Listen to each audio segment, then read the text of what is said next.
Hey, this is Steve with Life Worth Living. Have you ever wondered if there's some kind of routine that you could adopt every morning to get rid of your negative thoughts before you even roll out of bed? I tell you what, I've found a 5-step process that's helped me enormously get rid of those negative thoughts like fear and dread and anxiety and thinking something bad is going to happen that day.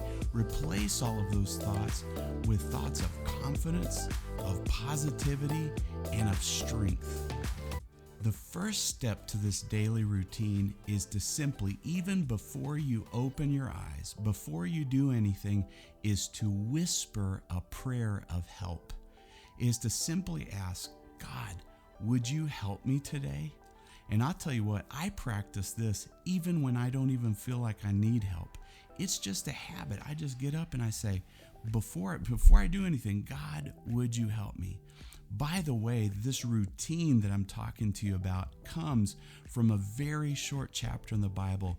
It's Psalms 130, and I'm going to read it to you step by step. There's only 8 verses, really super short, but it gives the 5 steps of this daily routine, which will help you abundantly before you even get out of bed to go from negativity to strength and confidence. Here it goes in Psalms 130. Out of the depths I cry to you, Lord.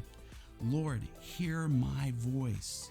Let your ears be attentive to my cry for mercy. You see, the person who wrote this, the psalmist who wrote this, talks about being in the depths, about being in the pit. And what I'd like to show you is the step-by-step of how to get out of the pit and go to the peak of strength and confidence. And so the first step is simple. You don't even have to say it out loud. Whisper a prayer of help.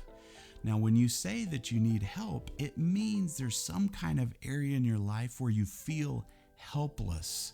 And when you feel helpless, another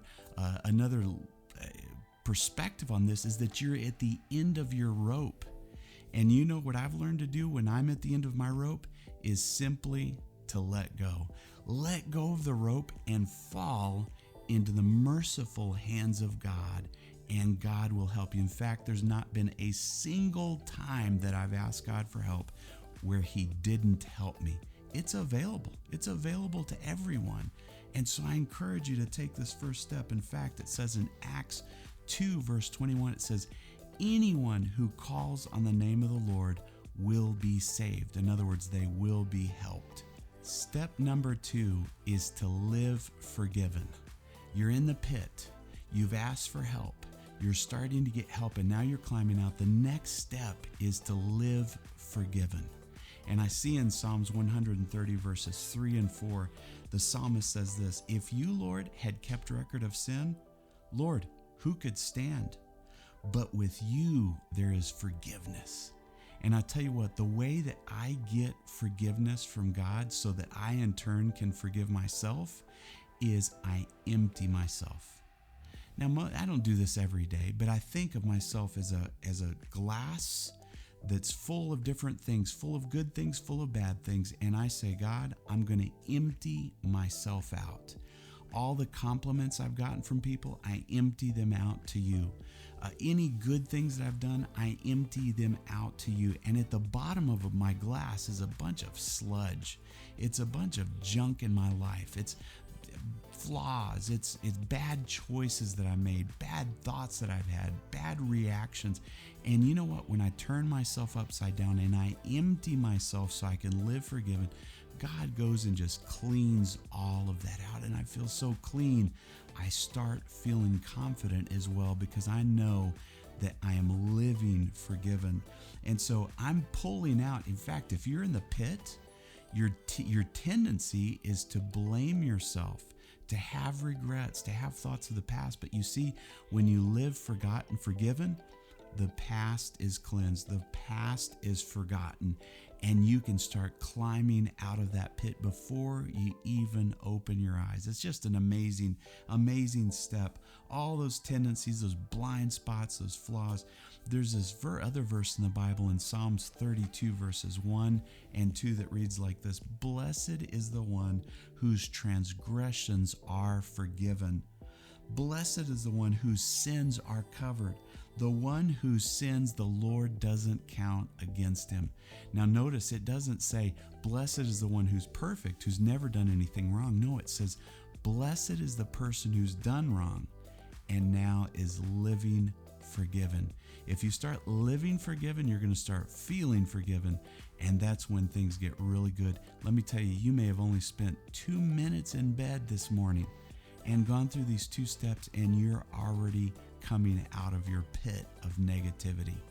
Number 3 is found in verse 4 of Psalms 130, which reads, "So that we can with reverence serve you," meaning serve God. Now, you've come out of the pit. You're not blaming yourself anymore. You're not being hard on yourself. Now you're at ground zero. You're on level ground. How can you stay out of the pit? By serving God. And here's the secret. We all serve someone or something. All of us do. We serve our jobs. We serve addiction approvals sometimes. We serve that little voice in our head of what someone said about us maybe years ago. We serve our own passions, our own desires, our own lusts. But you know what the Bible says? Quit serving all those things around you and start serving God. And why would I serve God versus serving my own desires or serving my own worries or serving this thing or that thing? Here's why. Jesus is the best master to serve. If you're going to serve somebody, you may as well serve the one who's going to treat you best.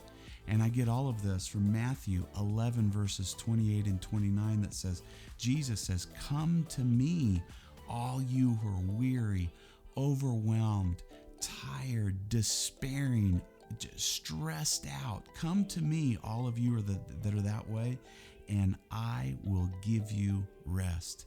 And then he goes on, he says, "Take my yoke upon you," because Jesus is going to be the one that we serve, our master. "Take my yoke upon you, but my yoke is easy and my burden is light." And it goes on to say that Jesus is gentle and humble in heart. Wow. So you start serving the Lord. You're not going to fall into your pit every morning. You can still continue to ask for help and forgiveness, but you're going to stay out of your pit of despair because you're serving the Lord. By the way, check out my other video. I'll leave the link of how to never stop serving the Lord. It's really got some cool pointers and tips that will help you stay strong serving the Lord. Here is step number 4. You're still in bed. You're still getting your freedom. You're still gaining confidence and strength, but wait for this. Now you're starting to climb that pinnacle, that mountaintop, to be strong and confident, to have a positive, faith-filled mindset. And it's this. It's put all your hope in God. Put all your hope in God. Gather your hope of all the places where you've been disappointed. You put your hope in this person, they disappointed you, so your hope went down. You put your hope in your career didn't work out, and so you lost hope. You may have put your hope in your own talents and your own gifts, and you lost hope because you disappointed yourself. You may not have measured up to someone else. So consolidate all your hope from all of these sources that are disappointing and fail you, and put all your hope in God. This is something that I practice virtually every day. And you know what happens when I put all my hope in the Lord, in God, in Jesus? My hope goes through the ceilings. It absolutely skyrockets. And let me tell you something. You've probably felt this before. When you're hopeful, you're unstoppable. You have momentum that can't be stopped. And I get all of this 4th step of this daily routine that you can do while you're just laying in bed in the morning, from Psalms 130 verses 5, 6, and 7. Listen to this. I wait for the Lord with my whole being. In his word, I put my hope. I wait for the Lord more than the watchman waits for the morning, more than the watchman waits for the morning. Israel, put your hope in the Lord. With him, there's unfailing love, and with him, there's full redemption. Let me tell you what, you're at a place of confidence and strength when you have hope. And the way you get hope is to intentionally take your hope and put it into God. Now, you might think that this is enough, but there's actually a fifth step to this morning daily routine that will get you to the very pinnacle of strength and confidence. And it's this: think about other people instead of thinking about yourself. You know what? When you're in the pit, you know what you're doing? You're thinking about yourself. When you're depressed, you're thinking about yourself. When you're anxious, when you're having a panic attack, you're thinking about yourself. But you'll notice the complete opposite mindset from pit to peak is that you will stop thinking about yourself and you will start thinking about other people. And it comes from Psalms 130 verse 7. And it's not necessarily easy to identify this, but when I saw this, it helped me so much because I saw what was going on in my own life. This verse says, he himself will redeem Israel from all their sins. The psalmist is thinking about them instead of him. And what a difference that makes, because when you're up on the peak of confidence and hope and strength, you're not thinking about yourself. You're thinking about the needs of others, how to make other people successful, how to help others. I was watching this Netflix show with it's Someone Feed Phil, I think is what it's called. It's about Phil Rosenthal, the writer for a lot of sitcoms. And this guy, Phil, goes around to different parts of the world and he's eating foods from different countries. And it's an awesome show. But he goes to Rio de Janeiro in Brazil. And he's talking to this guy who grew up in the slums of Rio de Janeiro, grew up in the slums, but somehow made it out of the slums without getting on drugs, without dying, without anything terrible happening to him. He starts a restaurant, brings in kids who are learning to want to learn how to cook, and he's teaching them these skills. Well, as he's being interviewed, this guy breaks down in tears, thinking about all the lives that he's impacting. You see, he's living on the peak of confidence and strength because he's not thinking about himself, he's thinking about others. So I'd like to remind you of these 5 steps that you can practice every morning before you even get out of bed to go from a negative mindset to a mindset of confidence, strength, faith, and positivity. And here they are. Whisper a prayer for help every morning.